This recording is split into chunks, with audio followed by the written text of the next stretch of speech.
So in this video, I will be teaching you on how to fix your Vanguard 81 error in your League of Legends. So first, you need to open your web browser.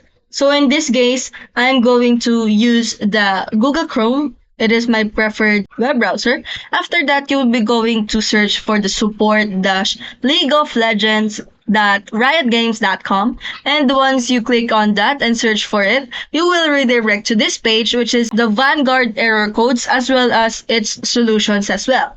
So for you to be able to fix your Vanguard 81 solution, you are going to scroll down until you find the Van 81, which is located right here. Once you click on that, you will see the error it has, which is in this case on the Vanguard Van 81. It has an error connection.